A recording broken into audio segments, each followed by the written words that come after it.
ಇವತ್ತು ಅಂತವರ್ಗ್ ಸವಾಲ್ ಹಾಕಿ ಚಿಟ್ಕೆ ಹೊಡೆದು ಕೇಳ್ತಾ ಇದೀನಿ, ನಿನಗೆ ತಾಕತ್ತೆ ಇದ್ರೆ, ನೀನು ರಾಜಕಾರಣಿನೇ ಆಗಿದ್ರೆ, ನೀನು ಎಕರೆಗ್ಲಿ ಜಮೀನೇ ಮಾಡಿದ್ರೆ ನನ್ನ ಮುಂದೆ ಬಂದು ನೀನ್ ಕೆಲಸ ಮಾಡು, ಅರ್ಧ ಮೀಸೆ ಬೋಡಿಸ್ಕೊಂತೀನಿ. ರಾಜಕಾರಣಿಗೆ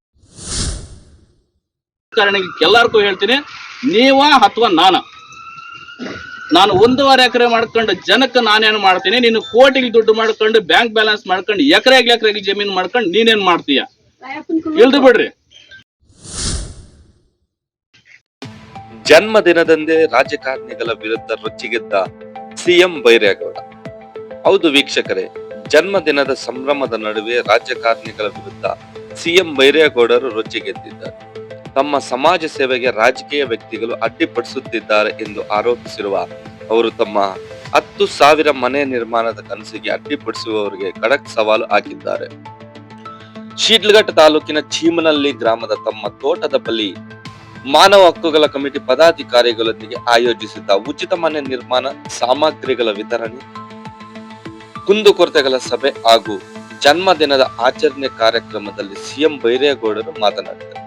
ಬಡವರಿಗೆ ಒಂದು ಸೂರು ಕಲ್ಪಿಸಿಕೊಡಬೇಕು ಎಂಬ ಉದ್ದೇಶದಿಂದ ತಾವು ಸಮಾಜದ ಸೇವೆ ಮಾಡುತ್ತಿದ್ದು, ಇದರಲ್ಲಿ ಯಾವುದೇ ರಾಜಕೀಯ ಉದ್ದೇಶವಿಲ್ಲ ಎಂದು ಸ್ಪಷ್ಟಪಡಿಸಿದರು.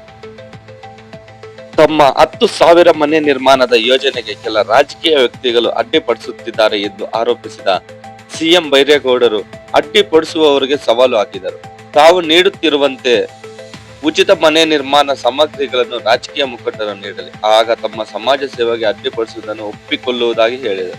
ತಮಗೆ ಯಾವುದೇ ರಾಜಕೀಯ ಬೇಡ, ಬಡವರಿಗಾಗಿ ಸಮಾಜ ಸೇವೆ ಮಾಡುವುದಷ್ಟೇ ತಮ್ಮ ಉದ್ದೇಶ ಎಂದು ಹೇಳಿದ ಅವರು ತಮ್ಮನ್ನು ಪದೇ ಪದೇ ಕೆಣಕಿದರೆ ತಕ್ಕ ಉತ್ತರ ನೀಡಬೇಕಾಗುತ್ತದೆ ಎಂದು ಎಚ್ಚರಿಕೆಯ ಮಾತುಗಳನ್ನು ಆಡಿದರು. ಇನ್ನು ಇದೇ ಸಂದರ್ಭದಲ್ಲಿ ಸಿಎಂ ಬೈರೇಗೌಡರ ಅಪಾರ ಸಂಖ್ಯೆಯ ಪದಾಧಿಕಾರಿಗಳು ಹಾಗೂ ಅಭಿಮಾನಿಗಳು ಅದ್ದೂರಿಯಾಗಿ ಜನ್ಮದಿನ ಆಚರಿಸಿದರು. ಕೇಕ್ ಕತ್ತರಿಸಿ ಹುಟ್ಟುಹಬ್ಬದ ಶುಭಾಶಯಗಳನ್ನು ಕೋರಿದ ಪದಾಧಿಕಾರಿಗಳು ಸಿಎಂ ಬೈರೇಗೌಡರಿಗೆ ಶುಭ ಹಾರೈಸಿದರು. ಕಾರ್ಯಕ್ರಮಕ್ಕೆ ಆಗಮಿಸಿದ ಎಲ್ಲರಿಗೂ ಭರ್ಜರಿ ಬಾಡೂಟದ ವ್ಯವಸ್ಥೆ ಮಾಡಲಾಗಿದೆ.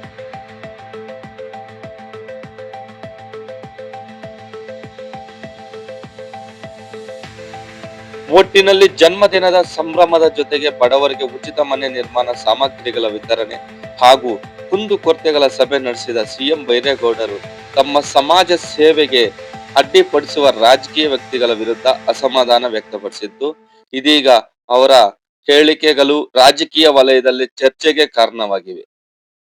ಅಂತ ಯಾವಾಗ ಅವನು ಮನೆ ಇಲ್ಲ ಅಂತ ನಾನು ಕಿವಿಗೆ ಬಿತ್ತು, ಅವಾಗ ಏನ್ ಮಾಡಿದೆ, ನಾನು ಶುರು ಮಾಡ್ಕೊಂಡೆ ಇವ್ನು ಏನಾದ್ರು ಒಂದು ಮನೆ ಕಟ್ಸ್ಕೊಡಂತ ಕೆಲಸ ನಾನು ಮಾಡ್ಬೇಕು. ಆದ್ರೆ ಮನೆ ಕಟ್ಸ್ಕೊಡ್ಬೋದು, ಹೆಂಗ್ ಕಟ್ಸ್ಕೊಡ್ಬೇಕು ಅನ್ನೋ ರೀತಿನಲ್ಲಿ ಏನ್ ಮಾಡಿದೆ, ವೈಯಕ್ತಿಕವಾಗಿ ಆಯ್ತು ಇದು ನೀನ್ ಫಸ್ಟ್ ತೆಗೆದು ಮನೆ ಕಟ್ಕ ಅಂತ ಅಂದ್ಬಿಟ್ಟು 2 ಲಕ್ಷ ರೂಪಾಯಿ ನಾನು ಅಮೌಂಟ್ ವೈಯಕ್ತಿಕವಾಗಿ ಸಪೋರ್ಟ್ ಮಾಡಿದೆ ವ್ಯಕ್ತಿಗೆ. ಆ ವ್ಯಕ್ತಿಗೆ ಸಪೋರ್ಟ್ ಮಾಡಿದಾಗ ಆ 2 ಲಕ್ಷ ರೂಪಾಯಿ ಮನೆ ಕಟ್ಕೊಳಕ್ ಆಗ್ತಿರ ಯಾವ್ದು ಹಸುಗಳ ಮೇಲೆ ಲೋನ್ ತಗೊಂಡಿದ್ನಂತೆ, ಆ ದುಡ್ಡು ತಗೊಂಡಾಗಿ ಲೋನ್ ಕಟ್ಕೊಂಬಿಟ್ಟ. ಆಮೇಲೆ ಸರಿ ಆಯ್ತು, 1 ತಿಂಗಳು 2 ತಿಂಗಳು ಆಯ್ತು, ನನಗೆ ಸುಳ್ಳು ಹೇಳ್ದ, ಇಲ್ಲ ಇಟ್ಕೆಲ್ಲ ಹೊಡೆಸಿರೋಣ ಹಂಗೆ ಹಿಂಗೆ ಅದು ಇದು ಮೋಲ್ಡ್ ಸ್ಟೇಜಿಗೆ ಬಂದಿದೆ ಹಂಗೆ ಹಿಂಗೆಲ್ಲ ಅಂತಂದ್ರೆ, ಸರಿ ಆಯ್ತು ಬಿಡು ಅಂತ ಅಂದ್ಬಿಟ್ಟು ಎಷ್ಟು ಮೂಟೆ ಬೇಕಾಗುತ್ತದೆ ಅವ ಸ್ವಲ್ಪ ಸಿಗಾಕೊಂಡ ಮಾತಲ್ಲಿ, ಖರ್ಚು ಬೇರೆ ತರ ಮಾಡ್ಕೊಂಬಿಟ್ಟಾನೆ, ಬಟ್ ಹೇಳೋದಕ್ಕೆ ಸಿಕ್ಕಾಕೊಂಡ. ಸರಿ ಏನು ಅಂತ ವಾಸ್ತವ್ಯ ಗೊತ್ತಾಯ್ತು ನನಗೆ, ಏನು ಅಂತಂದ್ರೆ 10 ಜನ ಹಸುಗಳ ಮೇಲೆ ಲೋನ್ ಮಾಡಿದಂತೆ ಅದು ದುಡ್ಡು ಎತ್ಕೊಂಡಾಗಿ ಕಟ್ಕೊಂಬಿಟ್ಟ. ತುಂಬಾ ಟಾರ್ಚರ್ ಇತ್ತು ಅಂತೆ, ಅದಕ್ಕೆ ಕಟ್ಕೊಂಡ್ಬಿಟ್ಟಿದೀವಿ. ಈಸಿಯಾಗಿ ಇಟ್ಕೆ ಇಲ್ಲಿ ಬಂದಿಲ್ಲ, ನಾವೆಲ್ಲ ನೋಡ್ತಾರೆ ಇಟ್ಕೆಲ್ಲ ಹೊಡೆದಿದೀವಿ ಅಂತಂದ್ರೆ ಅಷ್ಟು ಈಸಿಯಾಗಿಲ್ಲ. ಪರಿಶ್ರಮ ಒಂದೊಂದು ಇಟ್ಕೆಗೂ ಕೂಡ ಒಂದು ಇತಿಹಾಸ ಕೇಳ್ತದೆ, ಒಂದೊಂದು ಇಟ್ಕೆ ಕೂಡ ಬೆವರು ಸುರಿಸಿರ್ತಕ್ಕಂಥ ದುಡ್ಡಲ್ಲಿ ನಾನು ಇದನ್ನ ಕೊಡ್ತಾ ಇರ್ತಕ್ಕಂಥದ್ದು. ಒಂದಿಷ್ಟು ಲೀಡರ್ಗಳು ಏನ್ ಮಾಡ್ತಾ ಇದ್ದಾರೆ, ಏನು ರಾಜಕೀಯ ಮುಖಂಡರುಗಳು ಕೆಲವರು ಒಂದಿಷ್ಟು ಜನ ಇದ್ದಾರೆ, ಏನಂತ ಉಡಾಫೆ ಕೇಳ್ತಾ ಇದಾರೆ ಅಂದ್ರೆ, ಆತ್ಮ ನಾವು ಹೇಳಿದ್ರೆ ಆತ್ಮ ಮನೆಗೆ ಕೊಡೋದು, ನೀವೆಲ್ಲ ಹೋದ್ರೆ ಕೊಡಲ್ಲ ಆತ್ಮ ಮನೆಗಳು ಅಂತ ಕೇಳಿ ಕೆಲವರು ಜನಗಿಕ ಹೇಳ್ಕಂತ ಇದ್ದಾರೆ. ಯಾವುದೇ ಪಕ್ಷದವರಾಗ್ಲಿ ಒಂದು ವಿಚಾರ ಕೇಳೋದು, ಈಗ ನಾನು ಯಾವುದೋ ಒಬ್ಬ ವೈಯಕ್ತಿಕ ಪಕ್ಷದ ಮುಖಂಡನನ್ರಿ ಊರಿನಲ್ಲಿ, ಅವಾಗ ಯಾರೋ ಮನೆಗೆ ಕೊಡಕ್ಕೆ ನಮ್ಮೂರವ್ರು ಬರ್ತಾ ಇದ್ದಾರೆ ಅಂತ, మీకంతా ఇచ్చల్దో యా కాలం మేము చెప్తేనే ఆయన ఇచ్చేది, అది గవర్నమెంట్ ఇంకా వచ్చిన ఇంట్లో ఈడిస్తా ఉన్నాడు ಅಂತ ಕೇಳಿ ಜನಗಿಕ್ಕ ಈಗಾಗಲೇ ದಾರಿ ತಪ್ಪಿಸ್ತಾವ್ರಿ ಸುಮಾರು ಜನ. ಅಷ್ಟೇ ಅಲ್ದ ಇನ್ನೊಂದಿಷ್ಟು ರಾಜಕೀಯ ಮುಖಂಡರಿಗ ಹೇಳಕ್ ಇಷ್ಟಪಡ್ತಾ ಇದೀನಿ. ಏನು ಅಂತಂದ್ರೆ, ಸಿಎಂ ಬೈರೇಗೌಡರಿಗಿರೋದು 1.5 ಎಕರೆ ಜಮೀನು, ಯಾವುದೋ ಒಂದು ಕಿತ್ತೋಗಿರೋದೊಂದು ಟಿಪ್ಪರ್ ಮಾಡ್ಕೊಂಡಿದ್ದಾನೆ, ಅವನು ಯೋಗ್ಯತೆಗಿರೋದು, ಅವನ ಹತ್ರ ಜಮೀನು ಇರೋದೇ 1.5 ಎಕರೆ, ಅವನು ಮನೆಗೆ ಕಟ್ಸ್ಕೊಡ್ತಾನ. ನಿಮಗೇನು ಹುಚ್ಚ? ಹೋಗಿ ಅವನಿಂದೇ ಬಿದ್ದಿದ್ರಲ್ಲ ನೀವು. ಸರ್ಕಾರನೇ ಮಾಡೋಕ್ಕಾಗಿಲ್ಲ, ಸ್ಟೇಟ್ ಗೌರ್ಮೆಂಟ್ ಮಾಡೋಕ್ಕಾಗಿಲ್ಲ, ಸೆಂಟ್ರಲ್ ಗೌರ್ಮೆಂಟೇ ಮಾಡೋಕ್ಕಾಗಿಲ್ಲ, ಅವನು ಮಾಡ್ತಾನ? ನೀವೇನು ದಡ್ರ? ನಿಮ್ಗಷ್ಟು ಬುದ್ಧಿ ಬೇಡವಾ ಅನ್ನೋ ರೀತಿನಲ್ಲಿ ಜನಕ್ಕೆ ಹೇಳಿ ಬರ್ತಾ ಇದೆ. ಯಾವ ಪಕ್ಷದವ್ರು ಅಂತ ಕೂಡ ಪಕ್ಕ ಗೊತ್ತಾಗಿದೆ ನಮಗೆ. ಈಗ ಅಂಥವ್ರಿಗೆ ನಾನು ಒಂದು ಹೇಳ್ತೀನಿ, ಅಂಥವ್ರಿಗೆ ಒಂದು ಮಾತಾಡೋಕ್ಕೆ ಇಷ್ಟಪಡ್ತೀನಿ. ಈಗ ನನ್ನ ಹತ್ರ ಇರೋದು 1 ಟಿಪ್ಪರ್ ಸರಿ, 1.5 ಎಕರೆ ಜಮೀನು ಸರಿ, ಆಯ್ತು ಒಪ್ತೀನಿ. ನನ್ನ ಹತ್ರ 1.5 ಎಕರೆ ಜಮೀನು 1 ಟಿಪ್ಪರ್ ಇರೋನು ಇವತ್ತು 10,000 ಮನೆ ಕಟ್ಸ್ಕೊಡಕ್ಕೆ ನಾನು ಮುಂದೆ ಬಂದಿದ್ದೀನಿ ಅಂತಂದ್ರೆ, ನೀನು ಸಾವಿರಾರು ಎಕರೆ ಜಮೀನು ಇಟ್ಕೊಂಡು ಕೋಟಿಗಟ್ಟಲೆ ಬ್ಯಾಂಕ್ ಬ್ಯಾಲೆನ್ಸ್ ಇಟ್ಕೊಂಡು ನೀನು ಜನಕ್ಕೆ ಏನು ಮಾಡ್ತಾ ಇದೀಯಾ?